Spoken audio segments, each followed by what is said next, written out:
వాళ్ళ నాయకులందరి మీద అరెస్టుల్లో కాపు అధికారులు ఉన్నారు, లేదంటే ఎస్సీ అధికారులు ఉన్నారు.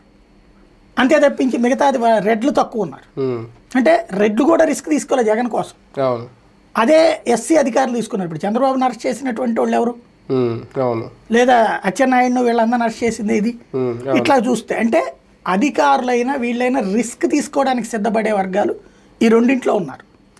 ఎస్సీ ఎస్టీల్లో ఇటు పక్కన కాపుల్లో. ఇప్పుడు నాయకులు చూడండి, జగన్ దగ్గర ఎవరు గట్టిగా మాట్లాడుతున్న వాళ్ళు ఇవాళ అంబటి రాంబాబు, పేరు నాని, బొత్స సత్యనారాయణ, వీళ్ళే గట్టిగా మాట్లాడుతున్నారు. రెడ్లలో ఎవరు ఎక్కువగా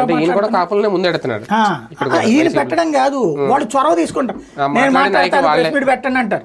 ఇదే వీళ్ళని అనుకోండి, వీళ్ళ వాళ్ళని అనుకోండి, వీళ్ళు ఫోన్ చేయాలి, అమ్మ రోజమ్మ నువ్వు వచ్చి మాట్లాడమ్మా, లేకపోతే కనుక అయ్యా కరుణాకర్ రెడ్డి నువ్వు మాట్లాడయ్యా అన్నట్టు. వాళ్ళకాళ్ళు చొరవ తీసుకోవట్లా. పార్టీ చెప్తే చేద్దాంలే, మన విలువ తెలియాలి కదా. ఇప్పుడు అందరూ జగన్కి నా విలువ తెలియాలనుకుని అందరూ జగన్ ఒడగొట్టారు, ఎవరికాడు సొంత కార్యకర్తలు.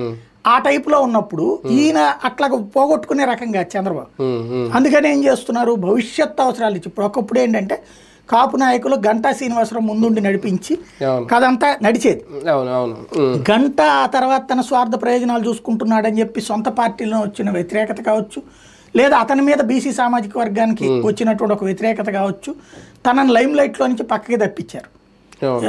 అలాగే అప్పట్లోనే పక్కకి తప్పించి అతన్ని పెట్టారు ఎవరు, చినరాజప్ప. అది నచ్చక గంట ఇంకొంచెం వ్యతిరేక పందా అనుసరించారు.